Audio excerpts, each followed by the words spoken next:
Before we dive into the field of forensic science on Forensic World, I want to make it clear that the content provided here is for educational and informational purposes only. The topics we discuss often involve real-life criminal cases and forensic techniques, which may not be suitable for all audiences. Please be aware that some of the content might include graphic descriptions or images related to crime scenes, evidence, and investigations. Viewer discretion is advised, especially for younger or sensitive viewers. It's important to remember that the information shared here is not intended as legal or professional advice. If you are pursuing a career in forensic science or require specific guidance, always consult with qualified experts and follow the appropriate ethical and legal guidelines. Forensic World is committed to promoting the responsible and ethical use of forensic knowledge.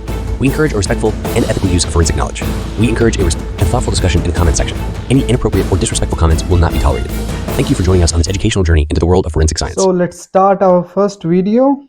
So in this video we are just going to introduce forensic science. Forensic science के बारे में समझेंगे. Forensic science होती क्या है, forensic science basic science से कैसे different है, कैसे basic science से forensic science evolve हुई, क्या हमारे ancient time के principles थे जो हम आज भी forensic science में use करते हैं.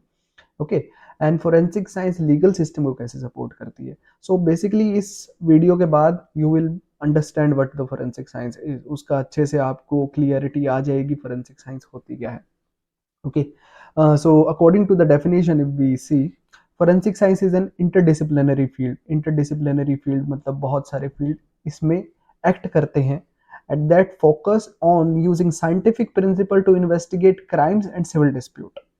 सो ये बिल्कुल ही हमारे हिस्ट्री के साथ कनेक्टेड है. हिस्ट्री के साथ कैसे कनेक्टेड है? बेसिकली फोरेंसिक वर्ड जो है वो रोम से आया था. एंड रोम में क्या होता था कि एक मीटिंग प्लेस होती थी जहाँ पे बहुत सारे इंटरडिसिप्लिनरी बहुत सारे डिसिप्लिन के लोग आते थे.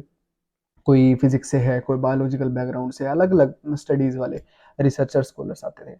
वो वहाँ पे बैठ के सिविल और क्रिमिनल डिस्प्यूट्स को डिस्कस करते थे. उन्होंने एक छोटा सा एक जस्टिस सिस्टम बना दिया था जिसे वो फोरम बोलते थे. उस फोरम वर्ड से फोरेंसिक वर्ड निकला. एंड वी आर यूजिंग बहुत सारी sciences in this that's why we call it as forensic science. एक चीज और मैं आपको इसमें बताऊंगा कि you all know about Archimedes. That's basically a fun fact. So Archimedes का principle, Archimedes principle, the principle of buoyant force buoyancy, वो भी एक्चुअली एप्लीकेशन है फोरेंसिक साइंस की. वो एक्चुअली फोरेंसिक साइंस की एप्लीकेशन के थ्रू ही निकल के आया था. एक बार क्या हुआ था, वहाँ का जो राजा था उसने अपनी प्रजा को बोला कि मेरे पास 2 गोल्ड ब्लॉक हैं, देन मेरे को समझ नहीं आ रहा कि इनमें से असली कौन सा है और नकली कौन सा है. देन उसने क्या किया आर्किमिडीज ने कि उस सस्पेक्टेड गोल्ड ब्लॉक को एक रियल गोल्ड ब्लॉक के साथ कंपेयर किया. उसने दोनों को फ्लूइड के अंदर डाला और जो रियल गोल्ड ने फ्लूइड डिस्प्लेस किया after submerging into the fluid, उसको कलेक्ट किया एंड देन सेम किया एक सस्पेक्टेड गोल्ड ब्लॉक के साथ. अब उन्होंने दोनों फ्लूइड जो डिस्प्लेस हुए थे उनको कंपैरिजन किया. देन उसने उसको बता दिया कि कौन सा असली है और कौन सा नकली है. बिकॉज बायंट फोर्स यही बोलता है कि किसी भी चीज को अगर आप पानी में डालोगे देन जो उसकी डेंसिटी है वो उतना ही डेंसिटी का फ्लूइड बाहर, उतना ही वॉल्यूम ऑफ फ्लूइड बाहर कंटेनर से डिस्प्लेस कर देगा. So that principle comes as the application of forensic science. Okay, so forensic science is directly related to law. forensic science सीधा लॉ के साथ डील करती है. अब forensic science वर्ड जहां भी आता है सबके दिमाग में क्राइम सीन इन्वेस्टिगेशन, लाश, खून, ये सारी चीजें आ जाती हैं. But forensic science is a umbrella. You can say that forensic science is a big platform. Criminal investigation, crime scene examination of physical evidences, other evidences, these all things are like subdivision of forensic science जो इस सब के साथ deal करती है. उसे बोलते हैं criminalistic. Criminalistic and forensic science are both different.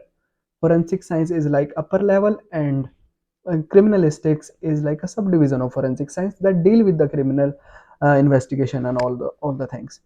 Forensic science directly related to law. Forensic science में और भी बहुत सारे काम होते हैं, सिर्फ क्रिमिनल इन्वेस्टिगेशन नहीं होते. फॉर एग्जांपल, अब अगर कहीं पे एक नेचुरल कैलेमिटी आ गई है, वहाँ पे भूकंप आ गई, बाढ़ आ गया, कुछ भी आ गया जिससे एक मॉब का नुकसान हो गया, या फिर कोई बिल्डिंग गिर गई, प्लेन क्रैश हो गया, अब वो किसी की गलती नहीं है ना. It's not a crime but we are going to investigate it. सरकार उस चीज़ को इन्वेस्टिगेट करेगी क्या हमारे इंफ्रास्ट्रक्चर में ऐसी कमी थी कि वो उस भूकंप को नहीं झेल पाई, या फिर जो भी वो नेचुरल कैलेमिटी आई उसको वो नहीं झेल पाया, हम क्या क्या आगे इम्प्रूवमेंट कर सकते हैं. These small things are also included in forensic science. वो सारा एग्जामिनेशन भी फोरेंसिक इंजीनियर करता है. So this is the forensic science. Okay, it is not about the criminal investigation and all these things. It is, but there are some divisions of forensic science which deal with this. Okay, so now discuss more about the relationship of basic science and forensic science. अभी हमने ऊपर से थोड़ा थोड़ा पढ़ लिया कि हाँ बेसिक साइंस का इस्तेमाल होता है फोरेंसिक साइंस में, लेकिन कहाँ पे और किस तरीके से इस्तेमाल होता है उसके थोड़ी सी अब हम डिटेल जानते हैं कि वर्क कैसे करता है. तो बेसिकली फोरेंसिक को आप लोग ऐसे समझो कि इस आसमान के नीचे जितनी भी चीज़ें हैं दे ऑल आर एविडेंस. वो सारी की सारी एक क्राइम में यूज हो सकती हैं, क्राइम सीन पे हमें मिल सकती हैं. So everything exist under the sky is an evidence. सब एक एविडेंस है. एक पेन एक एविडेंस हो सकता है, ये लैपटॉप एक एविडेंस हो सकता है, बाहर कोई एक प्लांट का लीव है वो एक एविडेंस हो सकता है, सोयल एक एविडेंस है.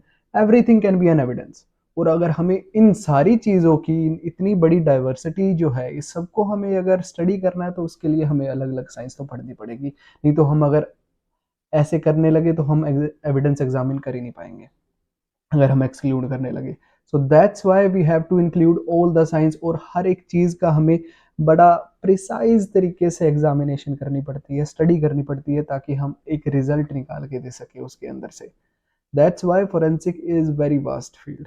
वो एक एंडलेस फील्ड है, उसका कोई एक आप डॉट पॉइंट नहीं बता सकते कि यहाँ यहाँ पे फोरेंसिक एंड होगी, नहीं. और किसी को फोरेंसिक साइंस की पूरी नॉलेज हो ही नहीं सकती, as education is like beyond the limit. So forensic field की भी कहीं पे एक रुकाव नहीं है कि फोरेंसिक साइंस यहाँ पे आके यहीं तक सीमित है. Forensic science is a very vast field. So physics का हम यूज़ करते हैं, हमारी फिजिक्स डिविजन्स होती हैं, बहुत सारी डिविजन्स होती है जो हम आगे आने वाली वीडियोज़ में पढ़ेंगे. फिजिक्स के बहुत सारे प्रिंसिपल हम यूज़ करते हैं. ग्लास एग्जामिनेशन के लिए हम रिफ्रैक्टिव इंडेक्स यूज़ करते हैं. फॉर एग्जांपल बायोलॉजी में हम blood examination, urine examination, semen examination, बहुत सारे एग्जामिनेशन करते हैं. That totally depends on biological principle. And chemistry के हम बहुत सारे प्रिंसिपल यूज़ करते हैं to identify the unknown chemicals. ये केमिकल कौन सा है, ये केमिकल कहीं टॉक्सिन तो नहीं है, कोई जहर तो नहीं है, या फिर इस केमिकल का कहीं और तरीके से इस्तेमाल तो नहीं हुआ क्राइम सीन में. तो that's why we include all the science, all the basic science. अब इस चीज में एक चीज मैं और इंक्लूड करूंगा कि फोरेंसिक साइंस में सिर्फ साइंस का ही यूज नहीं होता. So there is two more things जो हम यूज करते हैं. बेसिकली हमारा जितनी भी ये बेसिक साइंस की यूज है वो फैक्ट मैटर के लिए यूज होता है. Fact matter in the sense evidence हो गई, बॉडी ऑफ क्राइम हो गई, सस्पेक्ट हो गया, सस्पेक्ट के ऊपर जितने भी फिजिकल एविडेंस हो गए उसके उसके एग्जामिनेशन के लिए. तो these are like a fact items.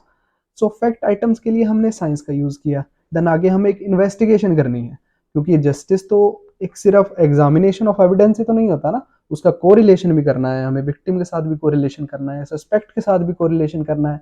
अब उन दोनों को क्राइम सीन के ऊपर हमें खड़ा भी करना है ताकि हम ये एस्टेब्लिश कर सके कि तीनों के बीच में एक लिंकेज है. दैट्स वाई हमारी दूसरी जो ब्रांच आती है स्टडी की वो है psychology. And psychology and reasoning is the part of psychology I think.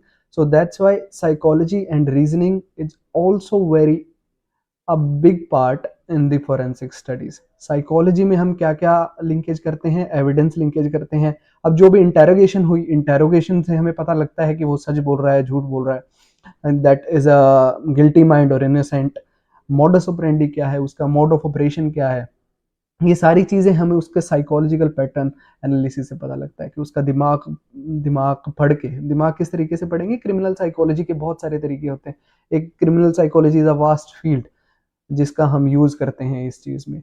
So that's why investigative purpose के लिए and to study the criminal psychology what it's like mens rea and actus rea. Mens rea and actus rea मैं थोड़ा सा आगे videos में बताऊंगा क्या होता है. We will study in elements of crime. Basically it's like act of crime and mentality behind the crime. So वो सारी चीजें एस्टेब्लिश करने के लिए साइंटिफिक एविडेंस को सस्पेक्ट से और सस्पेक्ट को क्राइम सीन से, क्राइम सीन को विक्टिम से, सबको जोड़ने के लिए हमें रीजनिंग चाहिए होती है. And reasoning that come from psychological study. So that's Y psychology, reasoning and basic sciences. And एक और चीज मैं इंक्लूड करूँगा, क्योंकि आज के टाइम में उसके बिना फोरेंसिक साइंस को पढ़ना इज़ लाइक आप कुछ भी नहीं पढ़ रहे। So it's a computer science. अब कंप्यूटर साइंस को बेसिक साइंस में इंक्लूड करना चाहिए कि नहीं, because these are very orthodox और कंप्यूटर बड़ा ही नया है। बट साइबर क्राइम आज की डेट में जितना इवॉल्व कर रहा है, आई डोंट थिंक सो कोई और क्राइम कर रहा होगा। So computer science is also a very key part of forensic studies.